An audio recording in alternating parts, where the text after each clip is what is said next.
Yes, yes, yes. What's going on, my brothers and sisters? Welcome back to the Born a Levi experience here on G.O.C.C Media. I am here, host Deacon Hazak, and y'all see the topic of discussion. We're going to talk about it.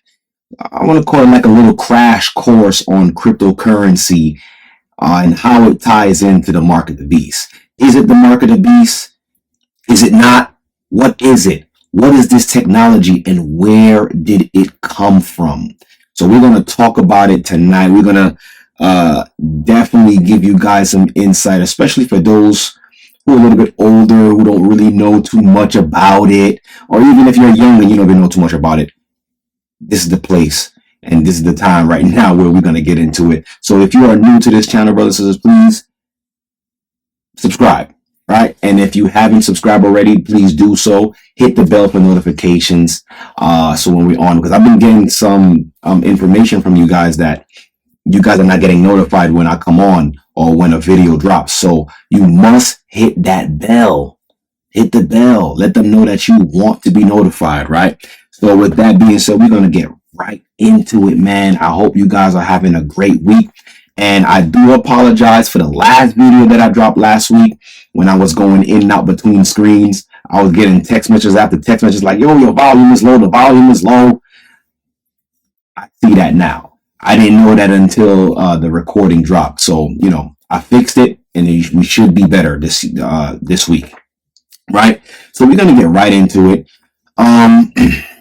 The start of the so-called pagan year 2025, starting in January, started with the inauguration of Donald Trump. Right, we've been hearing a lot of FUD out there when it comes to the tariffs. Matter of fact, let me put it on the screen for y'all. Put that on the screen for y'all as well. The tariffs, right? That's been a big thing about his campaign was trying to make America great again, right? Not just make America great again, cutting the federal taxes. Well, I'm not too sure if they're going to really do that, but going into the taxes, going into the government spending and hiring your boy Elon Musk for the Department of Doge, the Department of the Department of Government Efficiency. Right, tracking the government spending. There's been a whole big thing about that. But this past week, April 4th, Trump announced a 10% baseline tariffs on imports from many countries are now in effect. And a lot of people right now across the world is protesting this thing. But a lot of people don't even realize or don't even know what it's about. Is it a good thing? Is it a bad thing? Whatever it is, I do believe and I do understand that it's only what's called a smoke and mirror type of thing, right? Look over here, and while we're doing something over here, and while they're doing something over there, we actually get the bad part of the stick, whatever the case is, or the wrong end of the stick. Wanted to show this, but look, he even came up with a chart with what's called reciprocal tariffs. So basically, if they want to tax us, or basically the other countries that tax the U.S. to import the U.S. goods to their country, they actually charge the U.S. a fee, what's called a tariff or a tax, to have U.S. products sold in their country. And guess what? The U.S. for a long time really haven't been charging these foreign countries to sell goods here in the U.S. And now everybody's crying, everybody's up in arms, whatever the case is. So, in essence, what it's supposed to do, it's actually supposed to make, the country, I'm sorry, you turn this off. It's supposed to make the country, better as far as economically. Whereas before, the U.S. was not benefiting from anything that these other countries was doing. Like basically, they were sucking this country dry, which we spoke about in previous videos. and they're going to continue to do so. Like I believe, according to Scripture, that we're living at the tail end of this empire. So it's only right, according to the Scriptures, for them to, use this place for what it is, a cash cow. That's what it was created for. You know what I'm saying? So in essence, the tariffs is supposed to bring back wealth to the country, right? And it's actually forcing other countries to actually build plants, like manufacturing plants here, so that way they can avoid the tariffs or avoid the tax. Honda, which is a foreign car, has already started building a plant here in the US. So is it working? Is it not working? Only time will tell, right? What we see right now in the stock markets, though, for those who keep up with stocks, who keep up with the finances, is that right now the United States is heading into a recession, and everything is going to make sense of what I'm going to bring forth. The U.S. is actually in a recession, or heading into a recession, because the stock market is actually plummeting. It's actually going down. But a lot of people don't even understand that this is part of Donald Trump's plan. His plan is to basically force the Federal Reserve to lower the interest rates. And speaking of the Federal Reserve, we're going to also talk about them too, and how they play a part in the cryptocurrencies, or what's called the mark of the beast. And we're going to talk about that pretty soon. But it's strategic, right? And it's you could say it's a genius plan. But is it going to work? Only time's going to tell. And like I said, to begin this, that this is just a smoke and mirrors thing. Because I'm gonna read this here. I'll share the screen with you guys. Give me 1 second. I'll share the screen with you guys, so you can see that what it tells you here in 2nd Esdras 16 verse 21. It says, "Behold, victuals shall be so good cheap upon earth, that they shall think themselves to be in good case. And even then shall evils grow upon earth, sword, famine, and great confusion." So we see here the Scriptures already is telling us, right? The Scriptures already telling us that.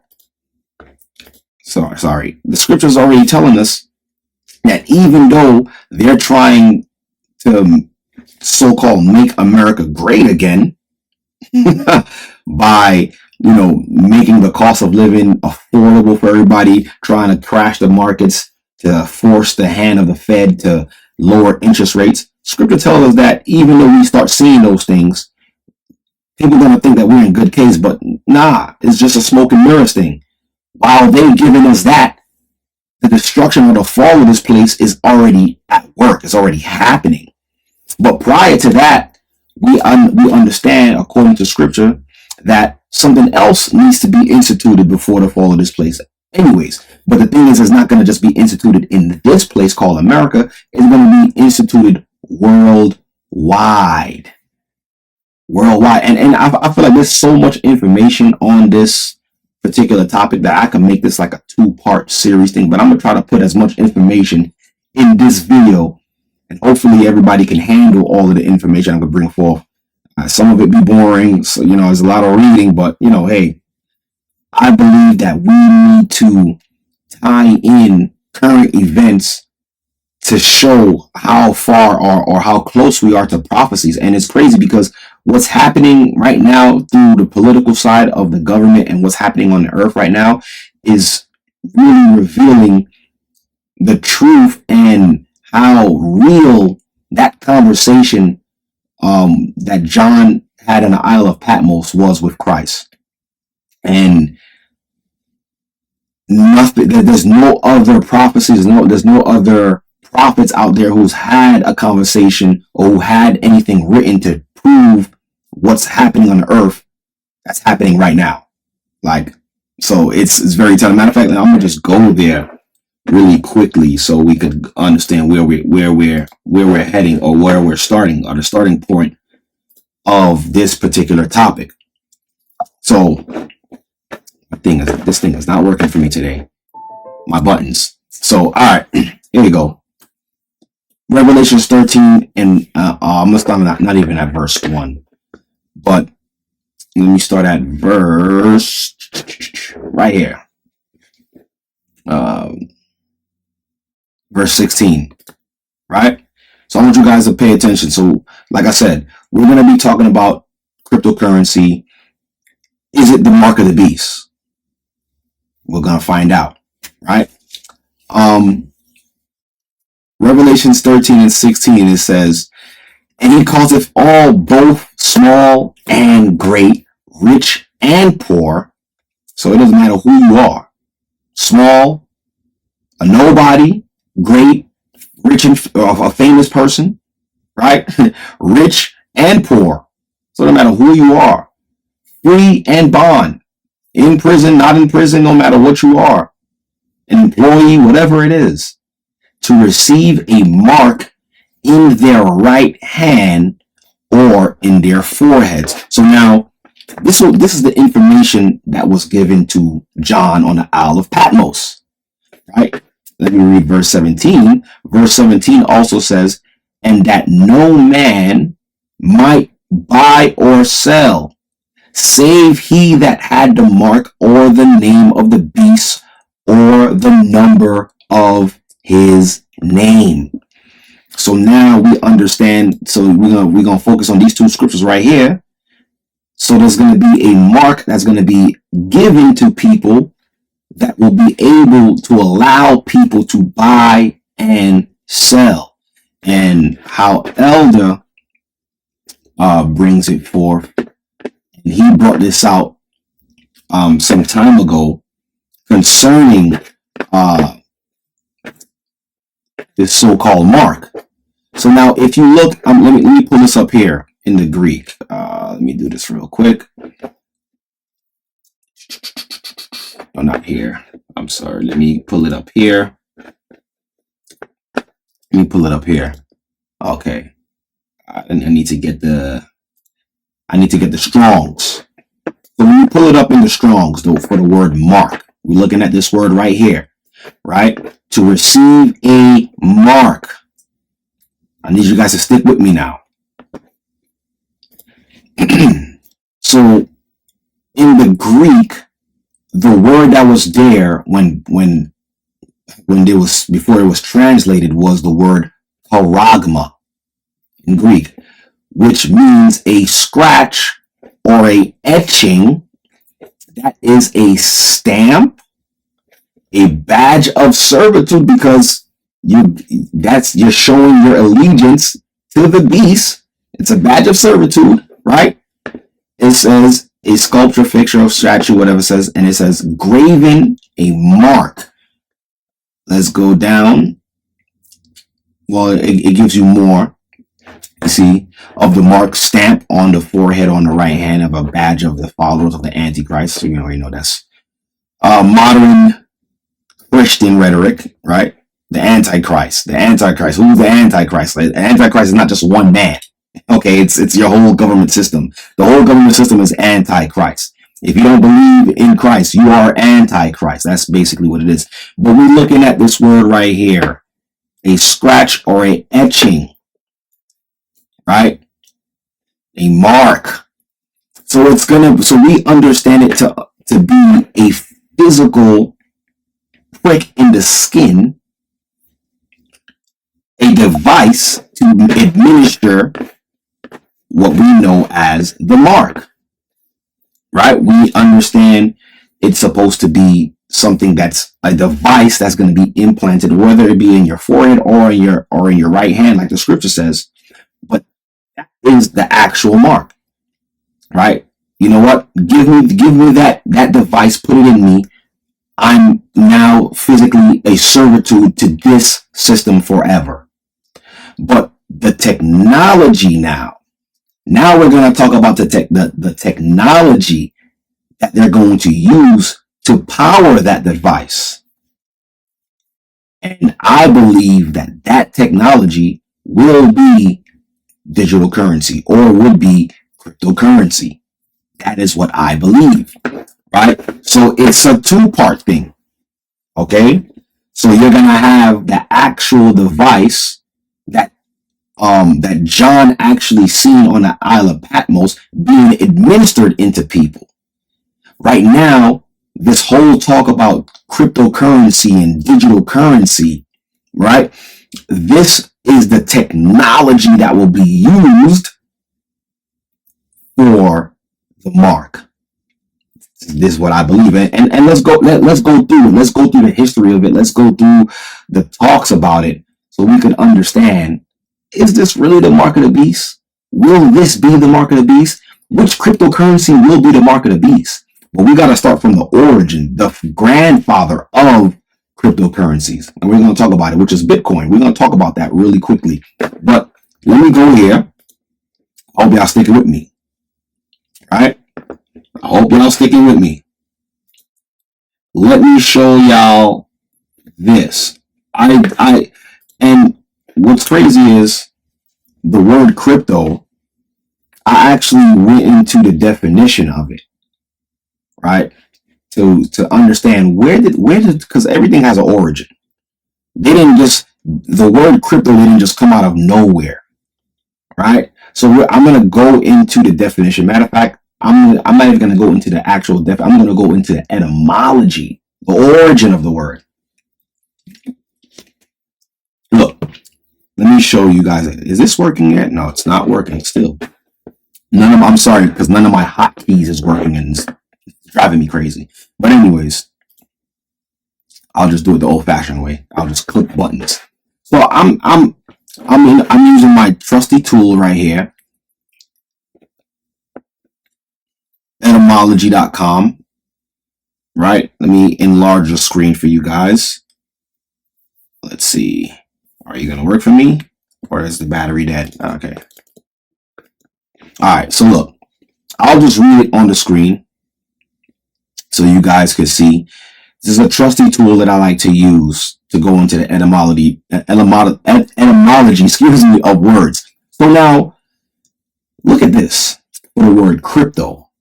And we understand the full term is cryptocurrency. But the word crypto itself has an origin.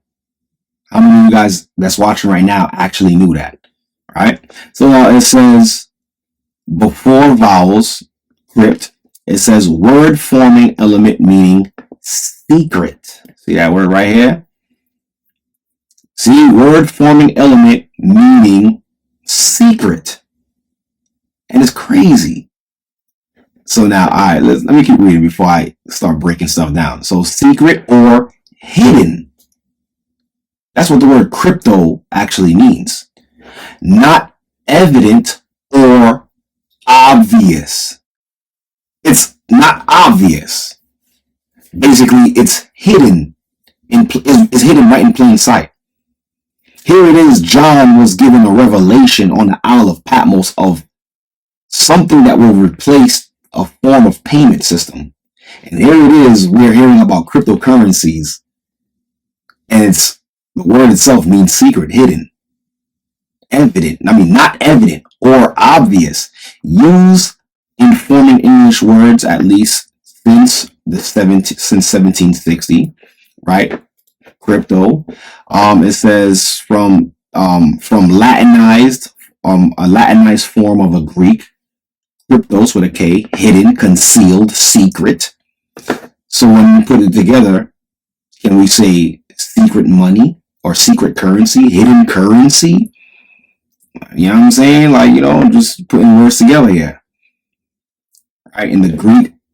So what else we got here? That's it on that. But the main definition for crypto is secret or hidden. Now keep that in mind, right? The word crypto is secret. It means crypto. Sorry, it means secret or hidden, right? That's what it means. As my hotkeys is not working. Okay. All right. Look. Now, let's do this. Now, matter of fact, let me see. I'll just do this.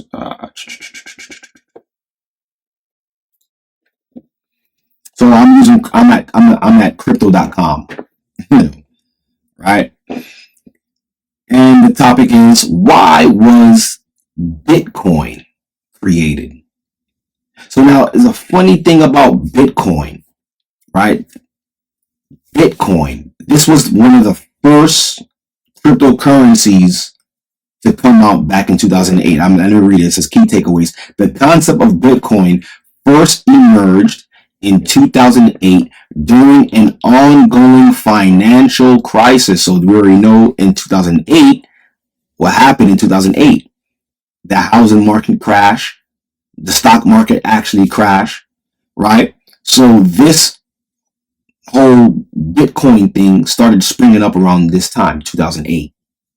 Okay, 2008, 2009, right? And I remember in the beginning stages of Bitcoin, people were using Bitcoin. For those of you who remember, Bitcoin was being used in the black market, right? People were using Bitcoins to purchase illegal stuff on the black market, right? But this is very I need y'all to pay attention, because it's very interesting. Because when you try to find out who created this thing, we're going to talk about that too. That's even a mystery. But look, let me continue. It says the concept of Bitcoin first emerged in 2008 during an ongoing financial crisis. It aims to address previous issues of trust and stability, right? Trust and stability in traditional economic systems by eliminating the need for corporate banks and centralized financial institutions. So basically, just hiding your transactions, or cutting out these banks and using what's called peer-to-peer transactions. To make you understand what that means as of right now, when you Zelle somebody money, that's considered peer-to-peer transaction. When you Cash App somebody or use Venmo, that's considered peer-to-peer technology. Straight from my bank account, straight to your bank account. But Bitcoin was that before these peer-to-peer apps started, especially starting with what's called Square, right? That app called Square. But that's an example of peer-to-peer technology, right? So Bitcoin's proof of work. So now let me continue. It says, why was Bitcoin created? It says, despite introducing, something genuinely groundbreaking to the world, Bitcoin's creator or creators, because like I said, it's a mystery. They don't know who created it. They don't know if it was one man, if it was many people. This is weird. Just follow me. So it says, it said Bitcoin's creator or creators decided to go by a made-up name named Satoshi Nakamoto. This was supposedly the man who created the Bitcoin, or the persons. It says in the mid-2000s, a computer programmer or a group of people posted regularly in cryptograph. So cryptograph is also known as hidden messages. Matter of fact, let me go back to the etymology to show you how I know that. Let's scroll down. So see, cryptogram, a message or writing in secret characters or code. Okay? Cryptology, secret or occult language, and the word occult just means hidden. So it was a hidden language, it's a secret language that they use to create the code for Bitcoin. Hence the word cryptocurrency, hidden currency. It's hidden from the public. It's hidden from institutions. It's hidden. All right? Just wanted to show you that. So now let's go back. Let's go back to crypto.com. All right, here it goes. Stick with me, y'all. It says a group of computer programmers, or a group of people, posted regularly in cryptograph forums under that moniker or monacar or monkeyer, I should say. I don't even know if that's even the right word. Becoming known for their posts about cryptograph and security. They exhibited frustration at how online transactions worked and concerned about pressing issues in the global economy. So now let's look at the word right here, the global economy. So now this is being spoken. So they're speaking about the global economy as a whole, basically wanting to change the financial system. And we just read in Revelation 13 that no man will be able to buy or sell. Rich, poor, free, bond, okay, will be able to buy or sell. So they were speaking about their frustrations of the global economy, right? Nakamoto felt that an alternative could help people, right, preserve control over their money in the digital age. Considering the simplicity of person-to-person cash transaction, Nakamoto sought something similar for the internet. And once that was created, hence the transactions on the black market, right? So they wanted a way to stop these institutions from being able to spy on their purchases and wanted to make anonymous purchases, right? So now keep in mind, it said it was a group of people, or it could have been one person. So I went further to show, or to go, and I found the white papers for Bitcoin. So the white papers is basically, it speaks about the information to why it was created, who created it. So now this was the white papers on Bitcoin. So Bitcoin, a peer-to-peer electronic cash system. And this is the pseudonym for the person who created Bitcoin. There's only one man here, right? Satoshi Nakamoto, right? So it says abstractly. So this is what it's about. So for years, this is the man that's been coined, or the name that's been used to say this is the person or entity that created the Bitcoin. So it says abstractly, right? Let me get this out of the way. I'm sorry. So it says here, let me go back here. It says abstractly, a purely peer-to-peer version of electronic cash would allow online payments to be sent directly from one party to another without going through a financial institution. Right, so bypassing the banks. So if I wanted to buy something, I could bypass this showing up on my bank statements, pretty much, right? It says digital signatures provide part of the solution, but the main benefits are lost if a trusted third party is still required to prevent double spending, basically your banks. Okay, we propose a solution to the double spending problem.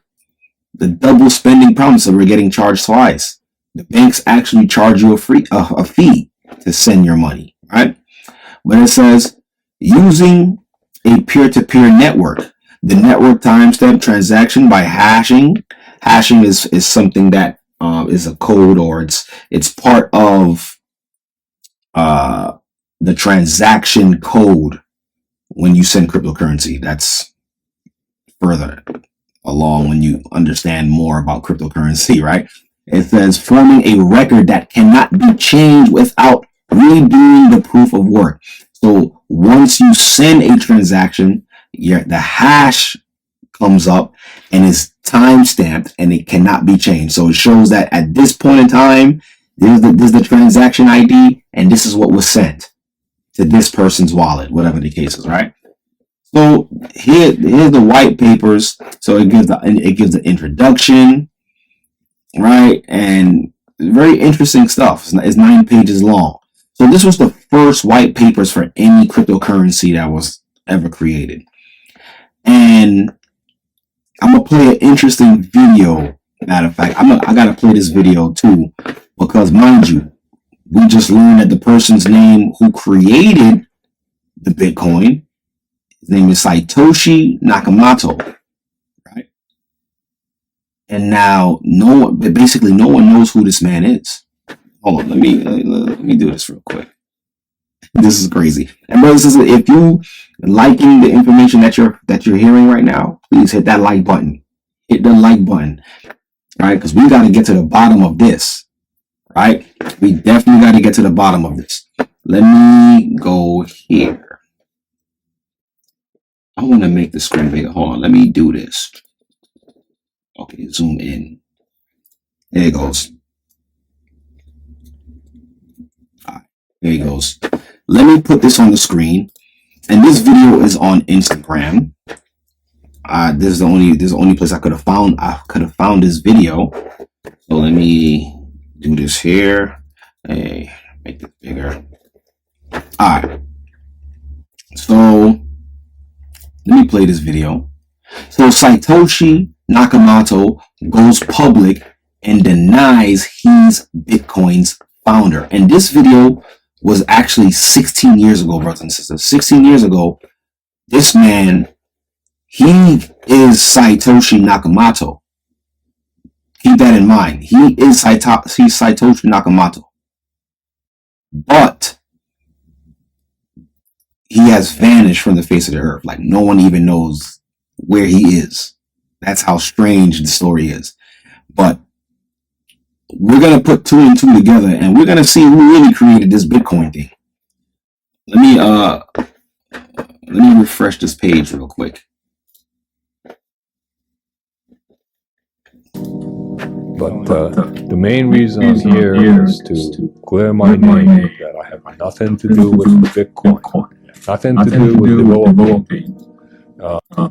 He said he's here to clear his name, right? To say that he has nothing to do with Bitcoin. But, which is crazy, is his name is on the white papers. His name is on the white papers for the creation of Bitcoin. But he's on video, right, saying that he has nothing to do with it. All right, let's continue. I was just an engineer doing something else. And if you look at the time span, 2001, it was supposed to be developed. I wasn't there. I was working for the government through contract company. He said in 2001, where it's claiming it was created now, but it was actually created in 2008. He said he was working for the government as an engineer under a contract. We'll play it again. That's not me. I never communicated with Bitcoins. Lawya, all this? Yeah. 2010 to 2000. I was at home. Okay. I wasn't working for anybody. Okay. I just believe that somebody put that fictitious name, Mm-hmm. Satoshi Nakamoto, and Bitcoin, or Bitcoin. What? So he said he was working for the government under a contract as an engineer. Engineering what though? Let me play it again. But the main reason I'm here is to clear my name that I have nothing to do with Bitcoin, nothing to do with developing. I was just an engineer doing something else. And if you look at the time span, 2001, when it was supposed to be developed, I wasn't there. I was working for the government through contract company. That's through. He was working for the government under a contracting company. So this, I'm going to read this right here. It says the identity of Bitcoin's creator, Satoshi Nakamoto, remains one of the biggest mysteries in tech. So mind you, we have the Bitcoin, one of the biggest cryptocurrency out right now. And I'm going to show you how big it is, right? And no one knows who created it. And it's a digital currency that is used to send money back and forth. And remember, I said cryptocurrency, I believe cryptocurrency itself, the technology for cryptocurrency will be the technology to run what we understand as the mark of the beast. This is my theory. That's what I believe. No one could tell me otherwise, because nothing else makes more sense. But it says here, it remains one of the biggest mysteries in tech. In 2014, a man named Dorian Nakamoto. So this man right here, his name is Dorian. And who knows if that's even the truth? Was wrongly identified as Bitcoin's inventor by Newsweek, but he denied any involvement. Right? This only fueled speculation about who really created the $1.3 trillion cryptocurrency. And when it says 1.33 trillion, that's the market cap. That's how much it's worth in total, each coin. Okay? So it says Satoshi Nakamoto first introduced Bitcoin in 2008 through a white paper, which I just showed you, right? And disappeared by 2011. Despite countless investigations, no one has definitively proven his or her or their identity. Even billionaires like Elon Musk and computer scientist Nick Szabo have been linked to the mystery. So no one really knows who actually created the Bitcoin, which is strange. And let me do this as well too. Hold on, I gotta show y'all this. Let me go here.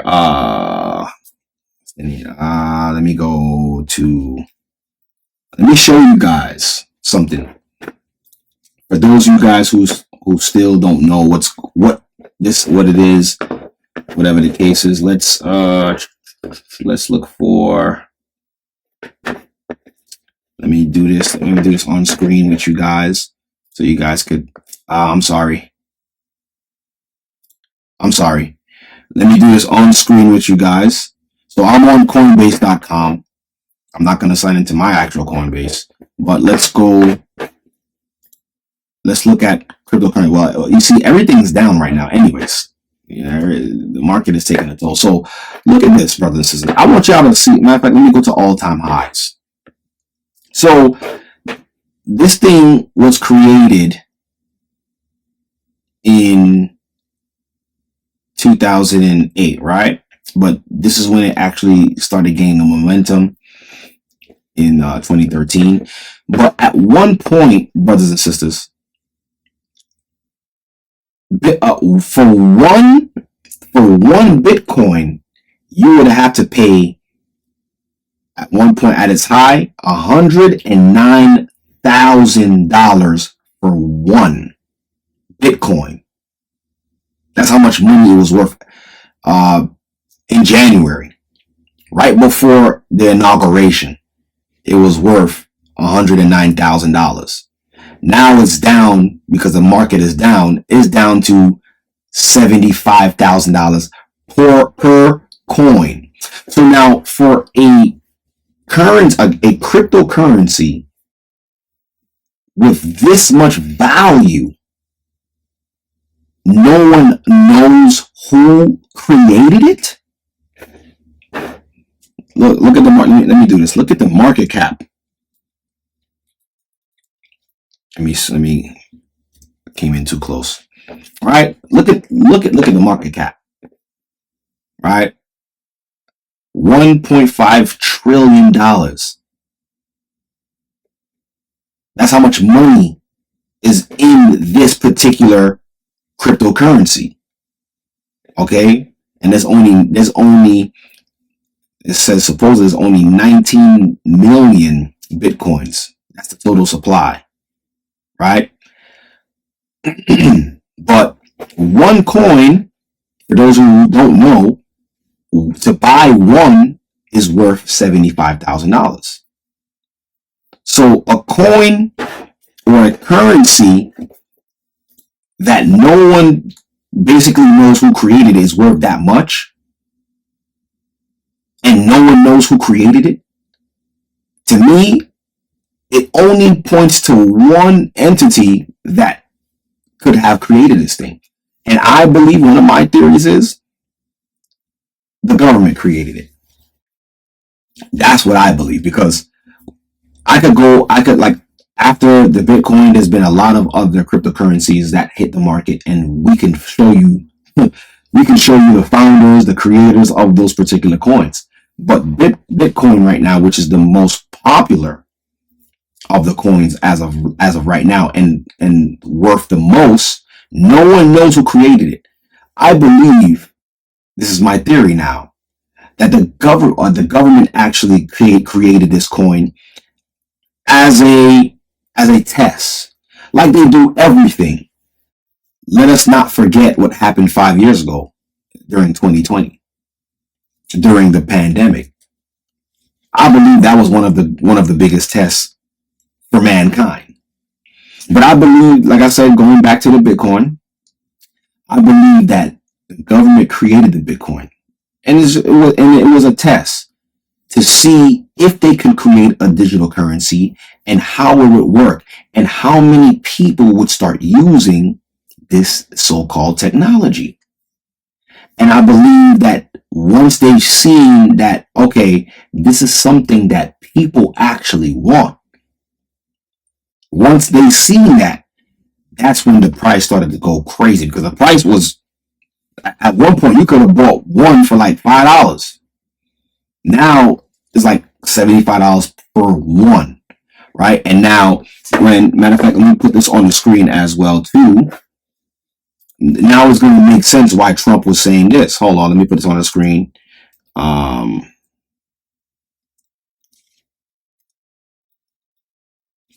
right. When Trump was saying this, let me put this on the screen so you guys could see it as well too. Right? I didn't plug this in, but let's go here. Let's read this one. Back in March 19th, Trump's crypto plan is neither strategic nor a reserve. So let me do this. It says, President Donald Trump's plan for a strategic crypto reserve would be funded by seized crypto assets along with future budget neutral acquisitions, the White House says. So what is Trump's crypto reserve? So basically, the United States government will have a reserve. So if let's say a cryptocurrency has, I'm gonna just use a small number. Let's say a cryptocurrency has 500 coins as the max supply. What the United States, or what Trump wants for the United States, is that they hold majority of the value of that said coin. So that way they could be basically the superpower that controls majority of the cryptocurrency. Basically another way of them staying on top as a superpower. Right? So what Trump wants to do, Trump wants a strategic reserve of certain cryptocurrencies to get in front of any other country purchasing more cryptocurrencies than them. Because why? Right now, what's happening is, I'm going to show you. Let's talk about the Federal Reserve. And we've learned together that what? That the United States get funded by the Federal Reserve. So the United States does not print its own money. The United States get its printed money from the Federal Reserve. The Federal Reserve is who controls the currency that the United States use. They don't only control the currency, they also control the interest rates. Right? So now Trump wants the United States to be to have a strategic crypto reserve. And mind you, the word strategic is in there. Because why? Strategizing against other nations to have the majority of the crypto. So now, why would America want to be the holders of majority of cryptocurrencies, specific cryptocurrencies? And the specific cryptocurrencies that he's referring to are the ones that are promising to be the next CBDC, central bank digital currency. Right? I need y'all to pay attention. What is a CBDC? What is a central bank digital currency? We're going to find out right now. Right? So, right here, let me enlarge the screen again to make it easier for you guys to read. So it says frequently asked questions. What is a central bank digital currency? A central bank or a CBDC is a digital form of central bank money that is widely available to the general public. Right now, what is widely available to the general public? Money, paper money, right? Cash, coins. That's what's widely used here in America and exchanged abroad, right? So now, mind you, we've read in Revelations 13 that they will have to administer a mark where nobody would be able to buy or sell. We know here in America, right? Who controls the money? The Federal Reserve, the central bank.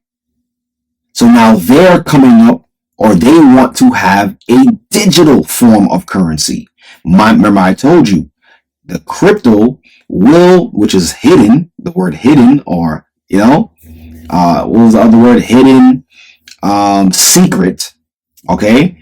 Remember, the crypto will be the technology used to power the mark. This is my theory. This is what I believe. Okay? So now it says here, central bank money refers to money that is a liability of the central bank, meaning they will be responsible for that form of digital currency, right? And now this is my theory of why I believe the government created the Bitcoin as a test, because when you actually do the studies and you do the research on Bitcoin, it has no cost value. Meaning, how can I put this in layman terms? It's not really backed by anything. There's nothing that's really, the only thing that's actually giving Bitcoin its value is the US dollar, or the amount of money that people is putting into it. And the actual understanding that I wanted to say first was there's no cost utilization. There's no utility. Excuse me, that's the word. Bitcoin does not have any utility. When I say does it have no utility, right now you cannot go anywhere and purchase, let's say, a phone. I got this phone laying here. If you wanted to go buy a phone, you can't say, hey, I want to buy this phone with my Bitcoin. That does not exist. And there's the reason why it does not exist. Really quickly, I'll explain it, because the energy that's used to create just one Bitcoin is enough electricity to power at least 20 cities. That's a lot of electricity. So you will be basically spending a lot of electricity just to mine one coin. So the utility for Bitcoin, it's not really something that the government is actually looking for, because the transaction speed is not instant. We live in a time where people want fast payments, fast money. They want everything on the go. Like, you send me money, I'm going to receive it right then and there. Okay? So Bitcoin was never created, in my opinion, to be used as a CBDC, or in the future, the mark that will be coming. That's going to be using the currency, right? Bitcoin was never created for that. I believe Bitcoin was created as a test, just to test out the technology, to see how people gravitate to the technology, and see the potential of what it can do in the future. That's my theory, because I don't see why I have Bitcoin as an asset, because you cannot use it for anything. But there are other cryptocurrencies that has been created that has showed that is very promising, that it looks like may be used as the next CBDC for the central bank, which will in turn turn into what the scripture calls the mark of the beast. Right? I know it's a lot to understand for those who don't know what I'm talking about. Maybe watch this video 2 or 3 more times and you'll understand. So basically, the Federal Reserve. So this is the actual Federal Reserve website. I'm on their website, and they're talking about a CBDC, right? A central bank currency, right? It says physical currency. I'm right here. Hold on. Let me lock the screen in place so that way it doesn't move when I do that. All right. Where am I? Okay, here. I'm here. Physical currency issued by the Federal Reserve, and digital balances held by commercial banks at the Federal Reserve. Here, right here, look, listen to this. While Americans have long held money predominantly in digital form. Look, for example, in bank accounts, we've been using digital money for a very long time. If you have a bank account, you have digital money. You have digital currency. It's not a crypto, but it's a digital currency. So the technology for digital currency has already been at place, has been at work. We just haven't equated it to the system that will take over, or that will be given to mankind as a badge of servitude. Okay? So it says, for example, in bank accounts, payment apps, remember we discussed that, Cash App, PayPal, or whatever the case is, or through online transactions. A CBDC would differ. So it would be different from, you see how they're telling you? A CBDC will be different from what's in your bank account. It says a CBDC would differ from existing digital money available to the general public, because a CBDC would be a liability of the Federal Reserve, not of a commercial bank, right? And they ask us, will a U.S. CBDC replace cash or paper currency? Let's listen to what they say. It says here that the Federal Reserve is committed to ensuring the continued safety and availability of cash, and is considering a CBDC. They're saying it's considering as a means to expand safe payment options not to reduce or replace them. So they say, right? So now it says, has the Federal Reserve, and this is what we need to focus on, right? Has the Federal Reserve decided to create a CBDC? And the question in short terms, no. The Federal Reserve does not have a CBDC, but right now, what other companies are doing, they're all competing for the next, I guess, or to be the next currency to be used by the federal government. And I will talk about those other cryptocurrencies in another broadcast, right? Like I said, I may do a part 2 on this, right? Because it is very important for us to understand and how to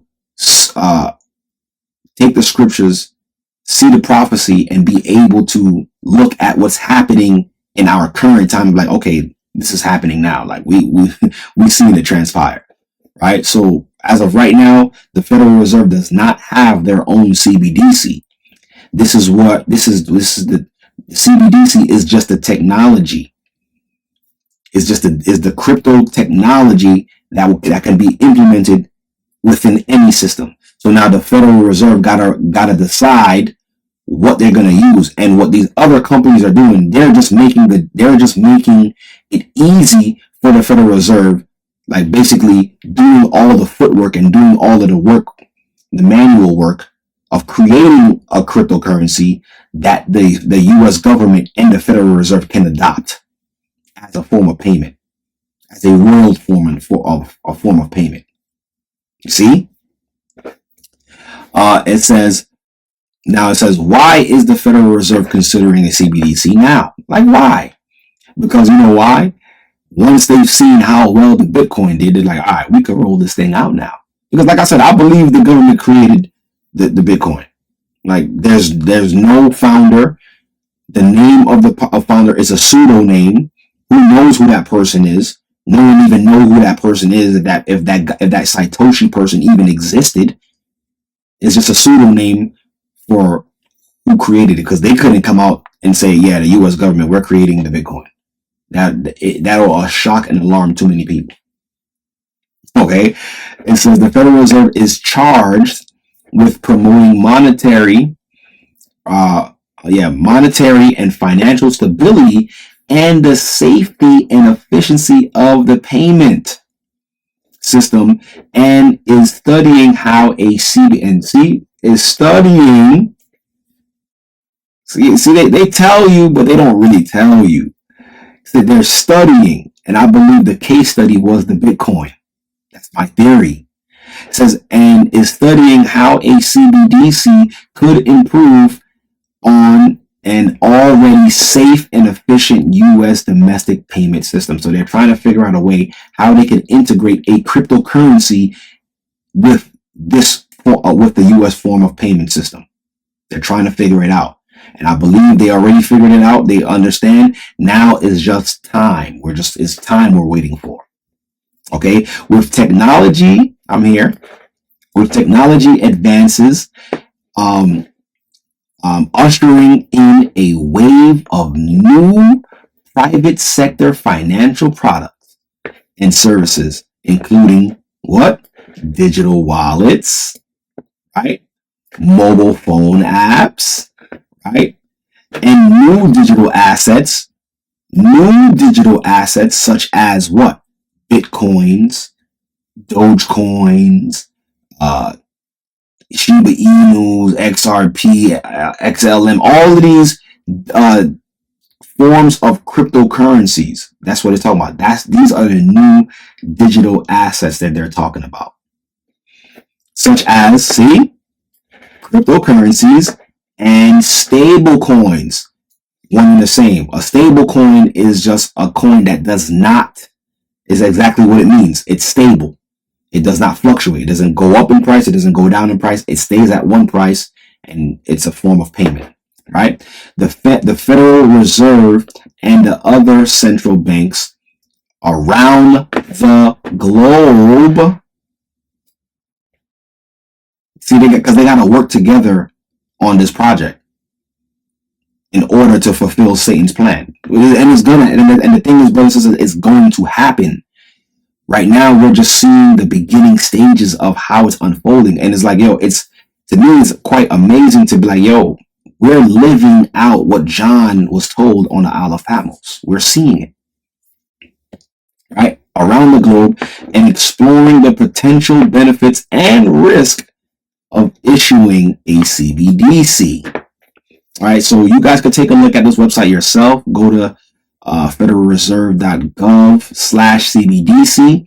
I also went here and I looked at this. They wrote down this whole manuscript. It's like 40 pages. Right? This is their research and analysis. This is what they've done. This was published January 2022. Okay? 2 years after the pandemic. So they already was putting the infrastructure in place. They've been watching this thing for a while, and they have the research, and this is what they were coming up with a whole lot of information.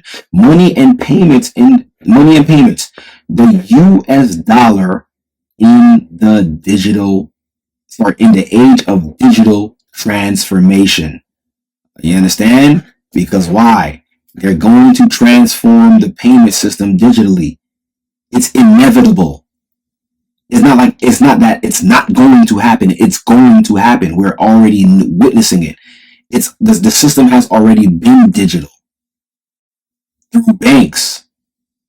Your paycheck is digital. When you get direct deposits, yeah, digital currency. Now they're going to use newer technology, a more secure form of payment, which is cryptocurrency, hidden, right? So they have, they've been writing so much about. Okay, well, hold on, let me see. It says the Federal Reserve System is the central bank. Oh, you see, tells you right here. Let me enlarge it so you guys can see this. It says the Federal Reserve System is the central bank of the United States. So basically, without the Federal Reserve, the United States would have no money. The United States have to go to the Federal Reserve to print its money. See, it performs 5 key functions to promote an effective operation of the U.S. economy and, more generally, the public interests. Right? They are responsible for rising and lowering the interest rates. See, look, the Federal Reserve conducts the nation's monetary policy. It promotes the stability of the financial system. It promotes the safety and soundness of individual financial institutions, fosters payments and settlement systems, safety and efficiency, promotes consumer protection and community development. This is the entity right here, or this is the system that will administer the mark. Now, they will be administering the mark because they control the money. They print the money. So if anything is going to be used as currency, it has to go through the Federal Reserve. And as of late, matter of fact, I got to pull this up as well too to show y'all how powerful they are.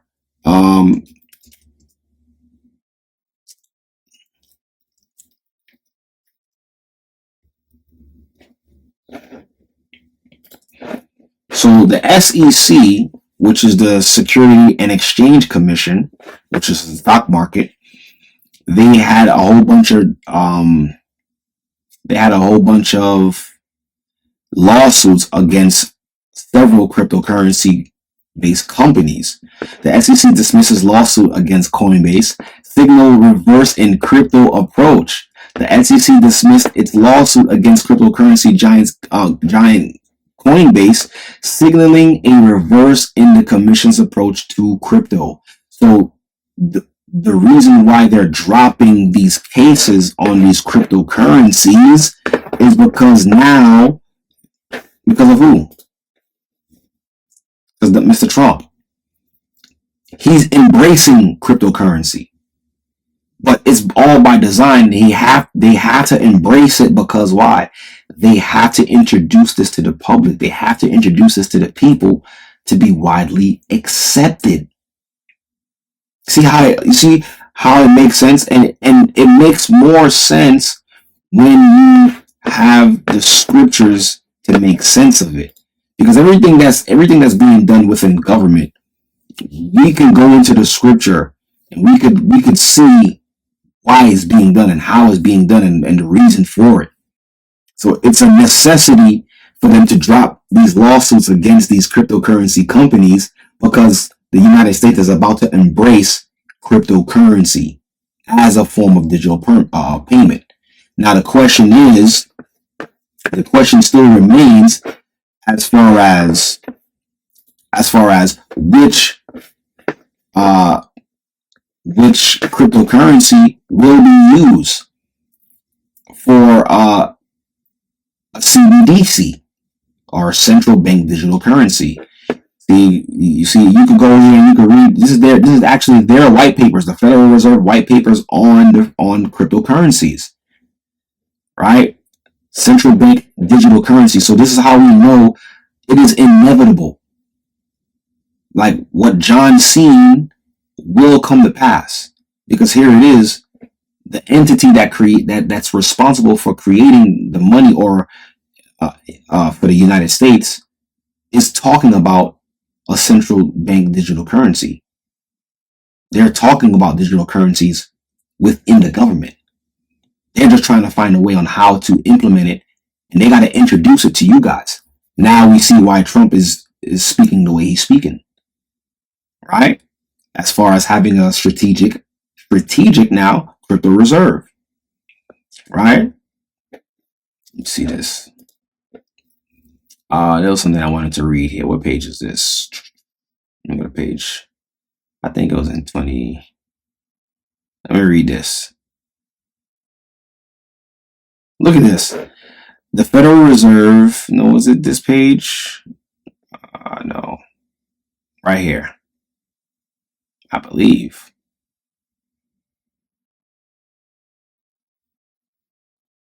Let me read this. There was something that I had highlighted, but I don't see it anymore. Let me see. Maybe it's in this page. It was speaking about the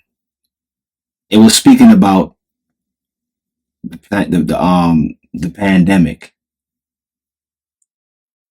Let's see. Let me read this.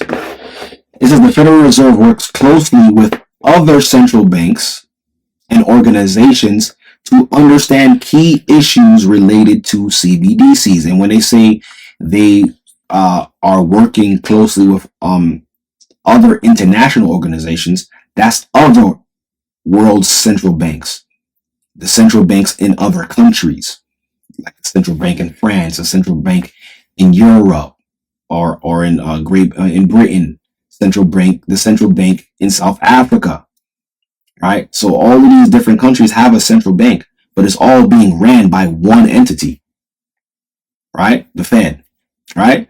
So now they're all coming together to speak about issues relating to CBDCs, because why? Remember, we read earlier in Revelations that this will be all men.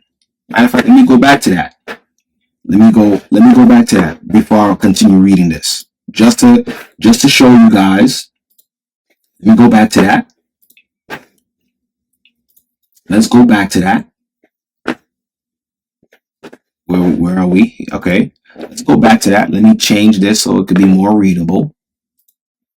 Okay. Look.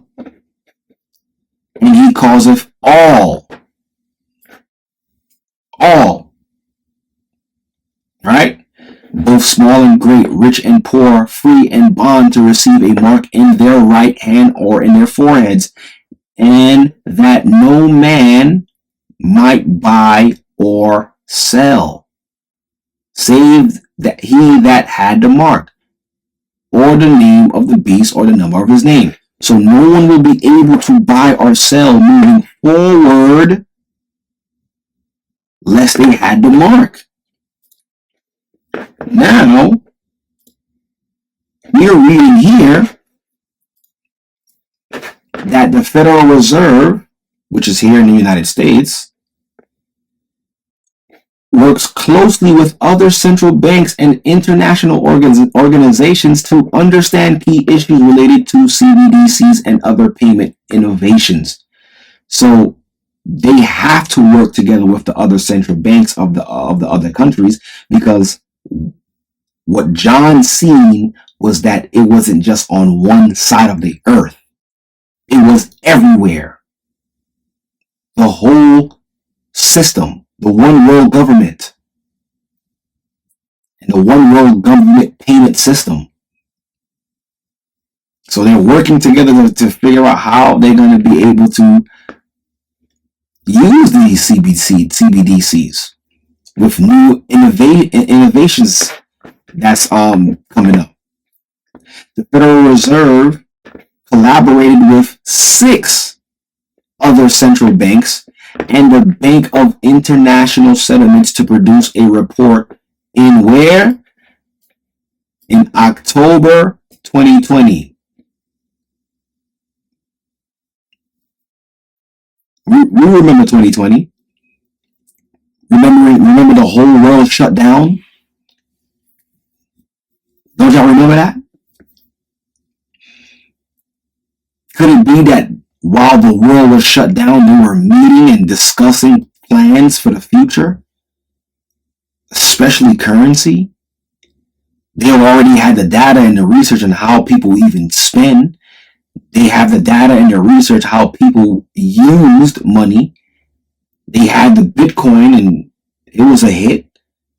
So in October 2020, so let me read that again. It said the Federal Reserve collaborated with 6 other central banks and the Bank of International Settlements to produce a report in October 2020 on foundational principles for CBDC. So they was laying down the rules and the groundworks for the CBDC that they will eventually implement throughout the world. It says it has continued this work in 2021 with further analysis of policy options and practical implementation issues, like, working out the kinks. The Federal Reserve is also an active participant in work streams supporting the Financial Stability Board's roadmap for improving cross-border payments. So now what does that mean? Improving cross-border payments. That's basically having an official form of technology, right? That is cost effective, fast, and seamless. So now there's going to be a cryptocurrency that is created and that's already out, that will be their target, that they will use that technology to power their CBDC, or in other words, the mark. See that? They need to improve. They're working on improving cross-border payments, because why? Sending money, sending money, if you have a bank account here in the US and you want to send money to a bank account in, let's say, in France, the fees that you would pay, the fees and the transaction time is crazy. It will take a couple of days, probably 7 business days for that money to hit one financial institution to another financial institution, let alone in another country. And the amount that you would have to pay in fees is crazy. So they were looking to improve cross-border payments. And I believe they already have that technology already with a certain cryptocurrency. There's several, but right now there's one right now that's is looking like to be the one. but I'll talk about that in a later time. It says, in addition, the Federal Reserve Bank of New York has established an innovation center to facilitate collaborations with the bank for international settlements on a number of financial innovations. So right now, what the Federal Reserve is doing, is basically working with tech companies and basically tech companies that are creating cryptocurrencies and working with them to see how can they integrate that technology within the CBDC or the federal bank's financial payment system. So is cryptocurrency the mark of the beast? It's not the mark of the beast, but it's the technology that will power the actual mark. Because the market, you got to understand, hold on, let me go back here. When it comes to the mark of the beast, let's go back here. When it comes to the mark, look what it says here. It says, and that no man might buy or sell save he that had the mark or the name of the beast or the number of his name. So this is telling me that you would have to acknowledge this beast or the beast system, because the beast is an actual system. All right, it's an actual system. So you would have to accept the system, accept the name of the system, and say, you know what? I want to be a servant to this system. Here's my badge of servitude, etch, mark, scratch, in your right hand on your forehead. Here's my badge of servitude to this system. And I accept this system, the name of this beast, right? And I accept it so that way I can be able to continue to buy and sell, right? Right, and it says here is wisdom. Let him that hath understanding count the number of the beast, for it is the number of a man, and his number is 636, the triple sixes, right? And we know that people that are into devil worship and all of this madness rep the 666. Right, but I believe, and according to Scripture, the mark of the beast is not going to be something that is going to be forced on you. Like when you analyze how Satan works, he doesn't force anyone to do anything. When you look at the story of Adam and Eve, he didn't force Eve to eat from the fruit. He suggested it. He made it appealing. He put it into her, in her mind, in her vision, and showed her like, oh look, it ain't that bad. And he highly persuaded her to take from it. So that's how it operates. So it's going to be a voluntary thing. You have to volunteer your spirit. You have to volunteer your spirit and your being to taking this actual mark, brothers and sisters. You have to understand that. It's not like I remember growing up, watching those Left Behind series movies when growing up in the Christian church. They made it seem as if you would be forced to take the mark. Nah. Nothing is forced. Everything is a choice. You can choose to do evil or you could choose to do good. Right? You could choose to follow the Most High or you could choose to follow Satan. Everything in life is a choice. It's a balance. Nothing is forced upon no man. Some people may feel that you are being forced because of the choices that's in front of you. All right, it's either I take this or I don't eat. You could feel like they forcing my hand. I'm supposed to eat. Nah. You have a choice at the end of the day. Nothing is forced upon you. It's the lack of faith that people have that causes them to make radical decisions, life-changing decisions, life-altering decisions. The lack of faith. So now the question is, where's your faith, brothers and sisters? And if you're watching this for the first time, where is your faith? Is your faith in this monetary system, in this world, or is your faith to the Most High? Look, matter of fact, before I end this, on that note of faith, I seen this earlier today. I gotta put this on the screen. Let me put this up. I have to put this up in the screen.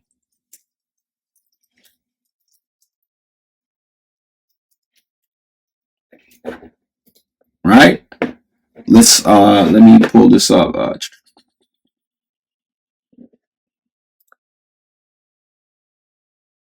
don't have that. Let me see. It's only showing up on Instagram. All right, so you know what? Let me do this. Let me show y'all this. I seen this earlier today, right? Okay, come on. So now look at this. I seen this earlier today. Haitians in France united in solidarity march, calling for change in Haiti amid crisis. Right? So let's take a look at this. Some volume on this. Is there any volume? There's no volume on this. All right, so these are Haitians that are in France marching, right? They're marching in solidarity for change, right? For what's happening in Haiti, right? See? And I've actually seen another post that they're also marching and asking France to pay back the $21 billion that Haitians actually paid to be freed from France. And when I seen that, I'm like, yo, where's this same energy? Let me get this out the way. Right? I don't need to see this anymore. Right? Where's this same energy and us standing in solidarity to follow the Most High? And for some reason, our people, we put our energy in the wrong places. We put our faith into the wrong things. Like, our people have more faith thinking that they're going to get something from the governments that's oppressing them than the God that put them in the oppression. Think about that for a minute. You think our people have more faith, because it takes faith for y'all to come out there and march thinking y'all going to get something, because a lot of these marches and these protests usually end at a dead end, and y'all just go back to y'all lives. Y'all go back to what you used to do, and nothing happens. So our people tend to have faith, right? Our people tend to have faith in a government that's oppressing them, rather than to put their faith in the God that put them in the oppression. So when this mark of the beast rolls out, and they got everything finalized, and they've got the technology, they figured out what cryptocurrency technology that they're going to use to power this thing. When that actually happened and they roll this out to all of us in this world, the faithless will yield. The faithless. They will be the first ones in line. Yeah, chip me up. I'm yielding my service to this beast. Yes. Where's my badge of servitude? I need it now. So, brothers and sisters, if you don't have faith, Start working on it now. Pray. Go to the Most High. Ask the Most High to please give me faith. Help increase my faith. And if you're going to ask the Most High to help increase your faith, be prepared to be put in situations where faith is going to be required. Okay? So, like I said, I may do a part 2 to this. I don't know yet. I might, because there's so much to cover with this whole cryptocurrency thing, this mark of the beast. There's so much, and so much more information is coming out day to day, and what's happening in the government. It's crazy. Like, we're seeing it come to pass, right?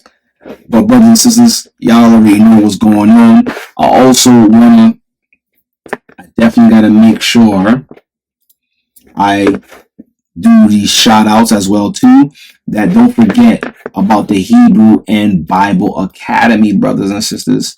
Let me put this here so you guys can see it. Don't forget about the Hebrew and Bible Academy.